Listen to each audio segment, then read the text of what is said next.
Dar la bienvenida aquí en Informativo Sarandí a la psiquiatra infantil Mónica Silva, ex directora de salud del INAU, que le preguntaba fuera de micrófonos cuántos años en el INAU y me dijo más o menos 30 años, no me acuerdo bien. No. Bienvenida, Mónica, un gusto que nos acompañes. Muchas gracias por la invitación. Toda una Buen vida. Día. Hace un año que dejaste el INAU. Hace un año que dejé el INAU. Ajá. Pero yo creo que después de tantos años y de lo que implica, uno nunca deja del todo el INAU. Exacto.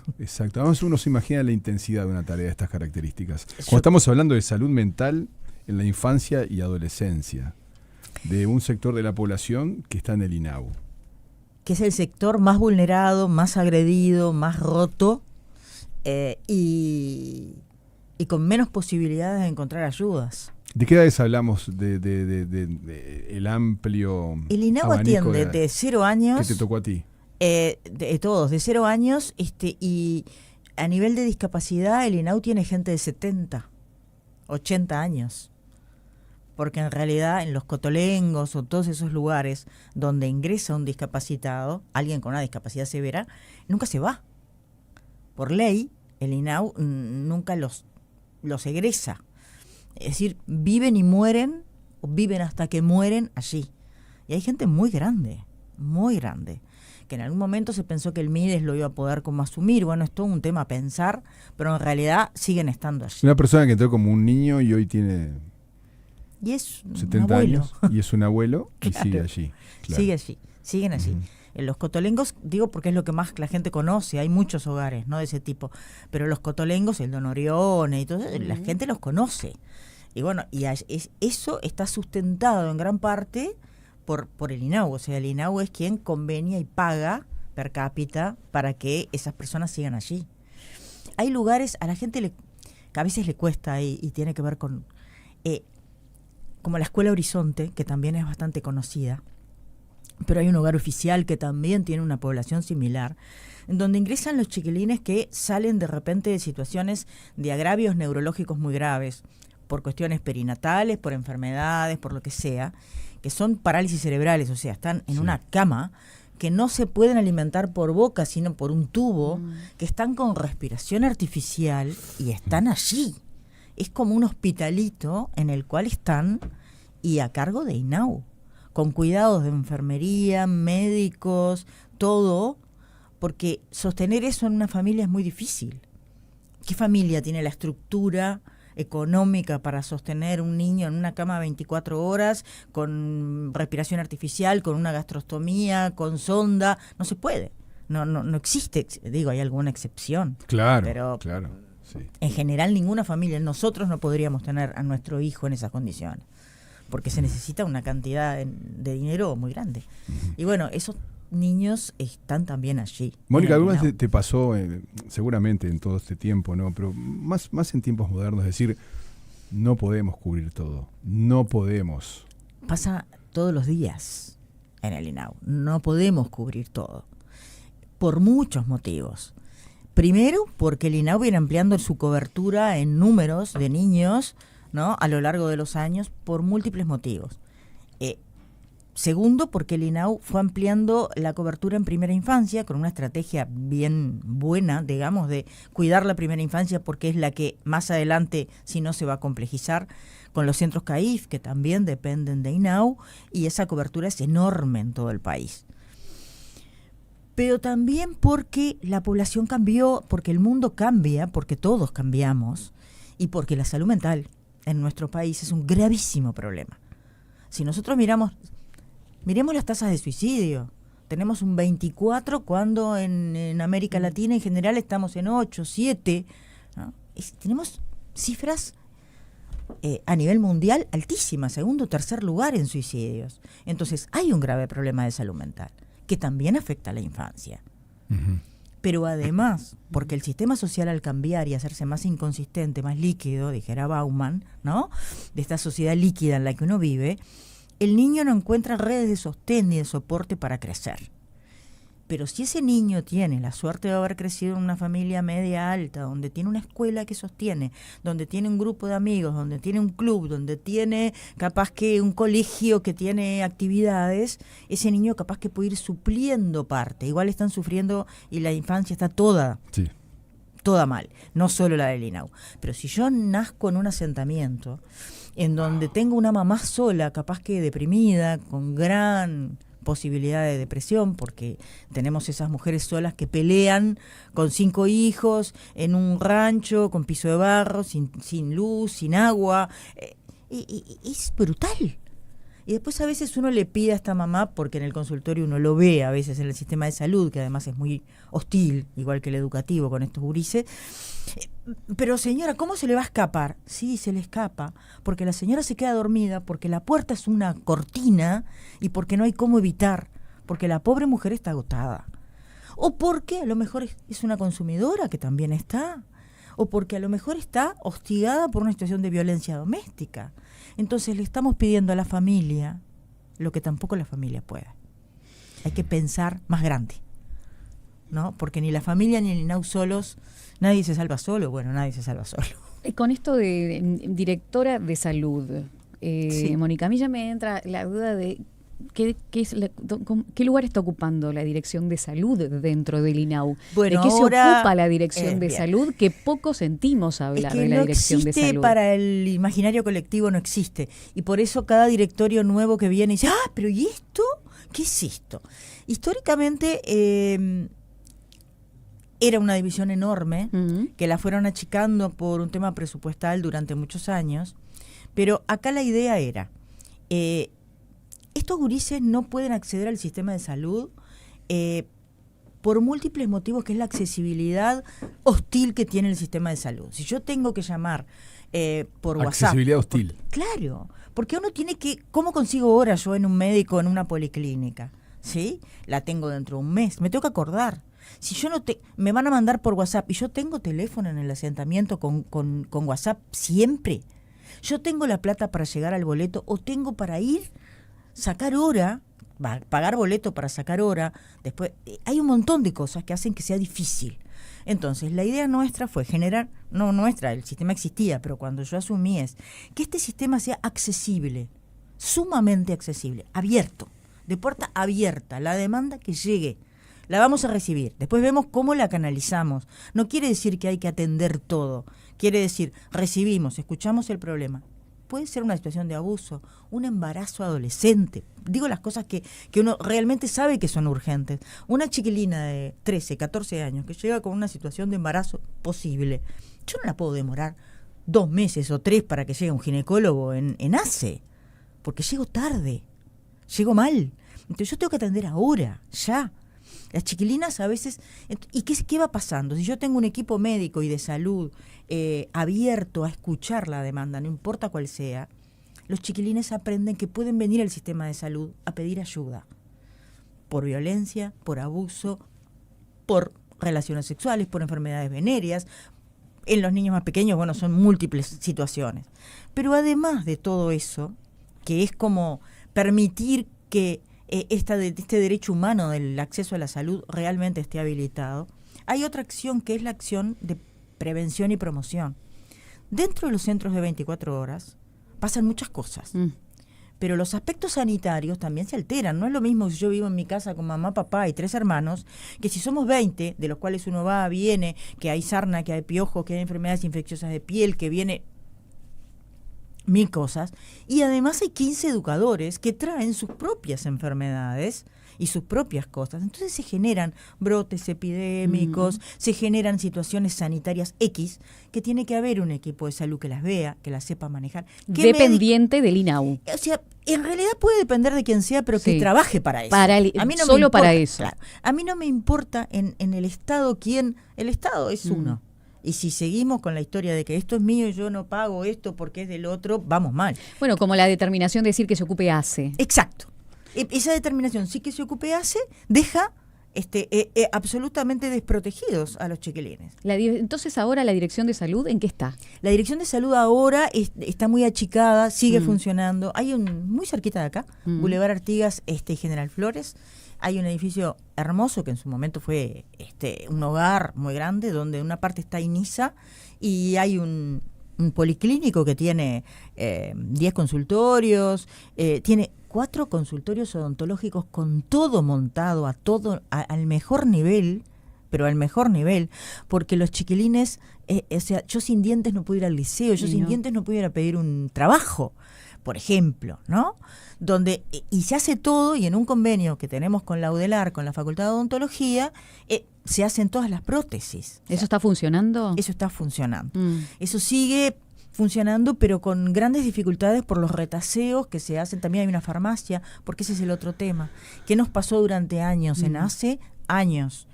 Mejoró en algunos gobiernos, pero volvió a caer. No había medicación.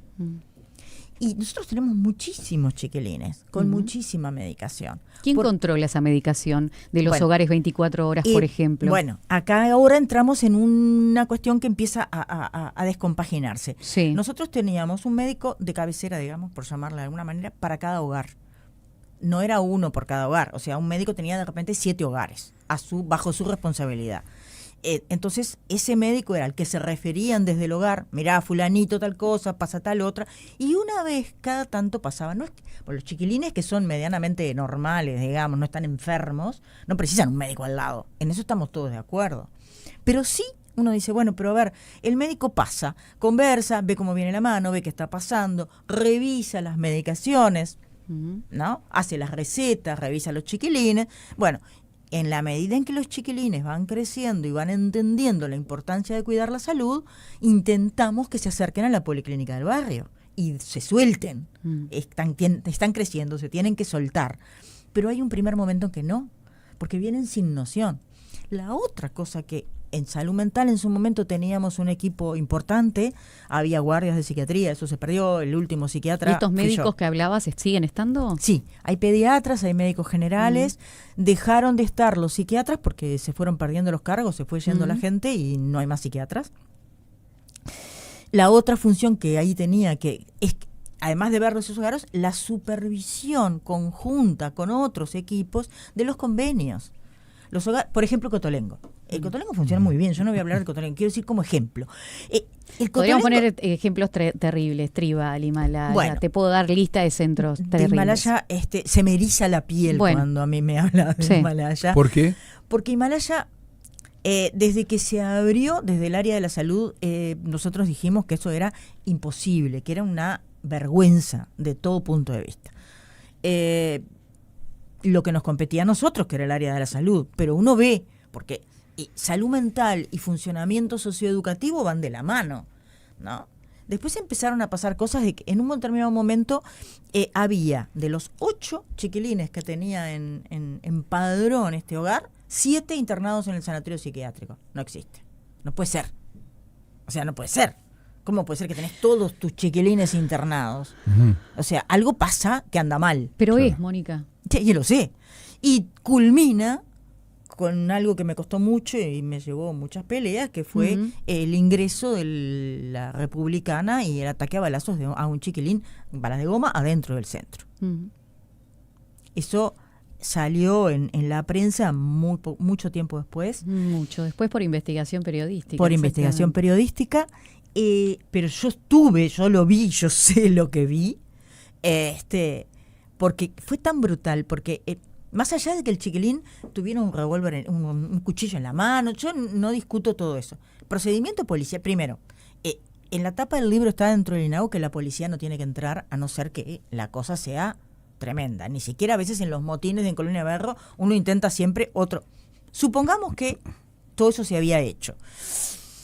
Cuando llega la policía hacen salir a los educadores, el chiquilín queda arrinconado en un dormitorio y disparan. Claro. ¿Por qué y cómo disparan? No sé. El hecho que el chiquilín tenía, no me acuerdo ahora si 38 o 42, yo las conté y yo las vi, lesiones de bala de goma. De bala de goma disparada a 1,5 metros, 2 metros, no más. Es criminal. Es absolutamente criminal.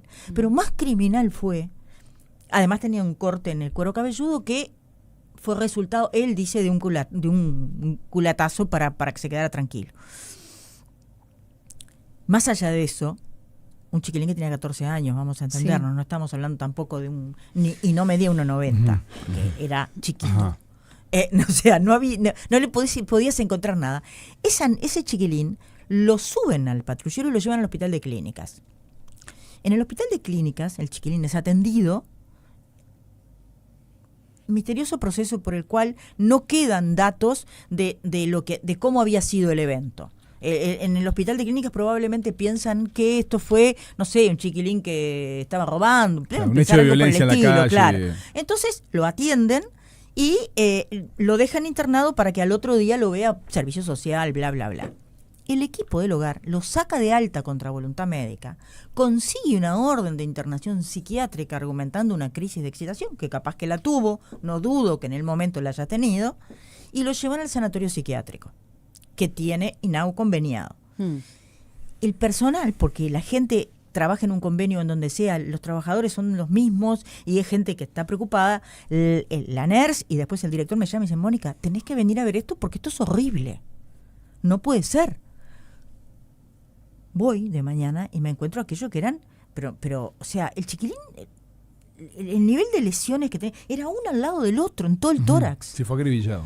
Pero una cosa espantosa. Lo que surge esto es una dirección de salud, vos a cargo en ese momento, que observa estas cosas, que dice, esto no puede ser, este hogar nunca podría existir, pero sí existe, sí se le paga, se le pagó fortunas, funcionó durante años. Funcionó, y las cosas y esa siguen, denuncia ahora, quedó encajonada. Ahora se logró cerrar en el 2024, claro, después de todo este escándalo. De todo eso. Pero de esto podríamos hablar de muchos casos. Lugares. Y hablabas de las clínicas, donde también tenemos 2 muertes en estos últimos días. Sí. Con respecto a las situaciones que se dan de estas internaciones permanentes, que se dice que no puede ser de más de 2 años, como vos decís, terminan internados en estas clínicas. Ahora, ¿qué pasa con la dirección de salud ahora? Que no hay psiquiatras, no hay un psiquiatra que esté... ¿Estas clínicas no tienen? Son supervisadas, estas clínicas tienen sus psiquiatras, que yo creo que uno tiene que ser como cuidadoso. ¿Entendés cuál es el punto, Mónica? Entiendo perfecto. Se denuncian las cosas, pero las cosas pasan. No solamente pasan, sino que se les pagan fortunas a esta gente que perpetúa estos hechos. Cuando yo de inmediato saqué fotos y dejé constancia, entré en la historia de ACE, porque nosotros tenemos en el área nuestra, y dejé constancia en la historia clínica. A su vez, armé un expediente y subí, a como me corresponde, la denuncia. Tuve que pelear durante 4 o 5 días, tuvimos que pelear porque no lo pasaban a penal y no lo pasaban a nada. No a nada. Y de hecho no. Porque eso era para haber sido pasado a penal y para que se investigara por qué la policía hizo eso en primer lugar, porque no pueden hacer eso. Y los 2 policías que dispararon deberían haber sido por lo menos, sancionados. Investigados por lo menos. Claro. Investigados. Sí, obvio, porque... No hubo investigación entonces, no hubo. Es que a nivel judicial, a nivel de fiscalía. A nivel judicial se llegó, yo logré averiguar y logré que llegara la denuncia a nivel judicial como una denuncia no penal, no sé a dónde, presentaron en familia, no sé dónde fue bien, en adolescentes capaz, pero quedó ahí. No, nunca más pasó más nada. Ni responsabilidades de ningún otro tipo de privado. Del centro y no... porque hay como muchas cosas. Primero, creo que hay un miedo a la transparencia brutal. Hay un miedo brutal a la transparencia. ¿De parte de quién? De parte en el INAU, de los mandos medios y de directorio posiblemente también. Histórico, no es de ahora, es histórico. Es como un miedo a que la prensa venga, un miedo a que la prensa averigüe, un miedo a que se sepa. INAU es denostado habitualmente y en INAU se hacen cosas fantásticas y grandiosas, porque los educadores que están cuidando a estos chiquilines, la gente es súper comprometida, hay cosas que funcionan precioso. Lo que no quita que lo que está mal hay que acomodarlo. El otro día escuchaba una murga que hablaba de qué era hacerle el juego a la derecha, un poco como que en broma, ¿no? Digo, una murga de izquierda que decía, bueno, tal cosa está mal. Ah, no, pero no lo digas porque le estás haciendo el juego a la derecha. Y ese criterio lo mantenemos a la derecha, a la izquierda, no me importa a quién le hago el juego. Pero parece que si yo denuncio le estoy haciendo el juego al otro. No. Sí. En realidad, yo estoy convencida. Sabemos de eso, Mónica. Claro, que sabemos de ser mandados a. Claro, pero es al revés. Porque en realidad, si yo cuido lo que estoy haciendo y lo que está funcionando y lo hago mejorar, estoy defendiendo lo que está. Porque no hay nada peor que la soberbia y la negación. Bueno, pero es histórico. Por otro lado, hay todo un tema. Igual yo recuerdo directorios. Yo me acuerdo que hace pero muchos años, con un presidente de INAU que fue un hombre muy particular, pero muy laburador, Bonazo, Alejandro Bonazo. Un día me llama a 4 de la mañana. Doctora, preciso que vengas conmigo ya a tal convenio que sé que a tal hora salen los diarios y va a salir una denuncia. y yo les dije que la saquen, pero quiero que usted vaya primero conmigo y veamos lo que hay. Y esa actitud me parece que fue como allá nos fuimos a las 4 de la mañana a ver si todo lo que iban a decir era cierto o no era cierto. Y algunas cosas eran ciertas. Pero esa actitud, decir, está bien. Mónica, en base a tu experiencia, a tu trayectoria, los problemas de hace 20 años con los chiquilines que ingresan al INAU, ¿son los mismos de ahora? No. Antes llegaban los pobres. Al INAU llegaba el pobre, ¿no? El niño pobre. Sí. El que no tenía una familia que lo pudiera sustentar, el que había alguna situación de violencia, siempre hubo. Sí. Hoy llegan las violencias de todo tipo, intensas, importantes, violencia doméstica, violencia urbana, violencia de abuso sexual, las violencias, todas las que aparecen en la prensa y las que no. Y llegan las patologías de salud mental. Tal vez sacamos el tema patologías, las reacciones de salud mental a la vida, ¿no? El niño que tiene que crecer en esas condiciones, en esas circunstancias. Tenemos 3 o 4 generaciones de exclusión, de pobreza, niños y de estresados, consumo. niños destruidos, con una carga emocional. claro, destruidos por una vida compleja. Muchos con agravios neurológicos, porque si yo tengo un niño que crece en un vientre de una madre desnutrida y consumidora, por ejemplo, el agravio neurológico va a estar. Si después no come como corresponde y tiene una anemia ferropénica, va a tener otro agravio neurológico sumado. Y todo eso uno lo sabe. Eso se sabe. No se logra, no se ha logrado frenar o llegar a esos lugares. No es simple. Porque también decir hay una solución no es simple. No es simple, es complejo. Creo que el CAIF fue una buena respuesta, pero el problema ahora está en que hay muchas familias que no van al CAIF porque están más fuera todavía del sistema que el CAIF. Que son unas horas, ¿no? Claro. Además, tenemos otra cosa. Yo trabajo, por ejemplo, en un frigorífico, ¿no? Las mujeres que trabajan con el pescado congelado entran a las 6 de la mañana. El CAIF abre a las 8. Señora, ¿qué hago de 5 a 8? ¿No? Claro, con el niño. Entonces, empujo a que porque no se fue amoldando el sistema al cambio social.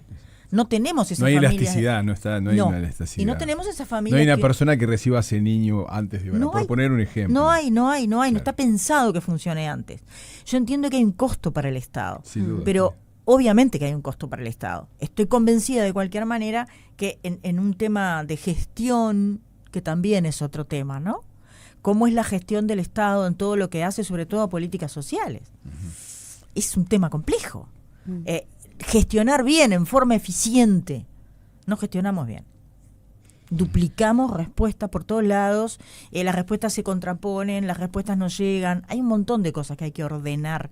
Ahora tenemos una ley que ya se reglamentó, la ley de infancia, que tiene luces y sombras también. Porque tiene una creación de estructura, más estructura, en comisión de 25 personas y todos los ministerios. Y a mí esas cosas me dan mucho miedo, porque terminan en reuniones y escritorio, y yo necesito gente coordinada abajo. Sí, con respecto a las clínicas de salud mental, sí. A ver, no hay psiquiatras controlando lo que los colegas hacen. Exacto. Yo no puedo decir que los colegas hagan mal, porque eso sería una falta de seriedad de mi parte. Y no puedo decir, en el caso de estos chiquilines... Ni que bien ni que mal. No puedo decir, no estoy ahí como para decir. Sí sé, durante años, que había centros buenos, más o menos, y malos, ¿sí? De estos. Con colegas más o menos comprometidos y más o menos serios. Y también sé que hay equipos de personas, porque el trabajador es el mismo en el hogar por convenio que en el privado. O sea, a veces puede haber presión por lo que no tiene para hacer, porque es lo que no le dan. Porque los privados son empresas, y las empresas buscan ganar, eso es obvio. Si yo, Estado, no le marco a la empresa, esta es la calidad que quiero, yo no sé si el privado va a tener la ética para hacer lo que corresponde. El INAU no tiene ese protocolo, no existe. Hay procedimientos, hay manuales de procedimientos, pero si no están las personas que sepan del asunto, y la atención en salud mental y la medicación específicamente, son temas muy complejos. A veces asusta una medicación que uno ve, uno dice, qué horror, este niño toma 7 y capaz que los tiene que tomar, y capaz que hay otro que en realidad está tomando 1 y precisaría 5, no sé, estoy diciendo en general. Asusta pensar en niños medicados con psicofármacos. Lo que pasa es que el nivel de daño que hay a veces no se puede solucionar. La medicación es necesaria. El tema es cómo, cuánto, cuándo y hasta cuánto. Porque también mantener la internación descompensa y hace que haya que aumentar la medicación. Pues si yo estoy encerrado y preso, me quiero ir, entonces me descompenso. O sea... Bien. Mónica Silva, directora de salud de INAU. Se nos fue el tiempo. Queda no mucho me por dejen conversar. hablar. Porque... No, hay que escuchar estas cosas. Es importante, Sí, ¿no? A mí me parece muy importante. Yo agradezco Bien. mucho que se permita que se conozca la realidad de INAU en todas sus facetas, ¿no? Bien. Hay mucha gente que trabaja mucho, pero también hay mucho dolor. Exacto. Muchas gracias. Muchas gracias a ustedes. Hasta la próxima. Gracias. Adiós.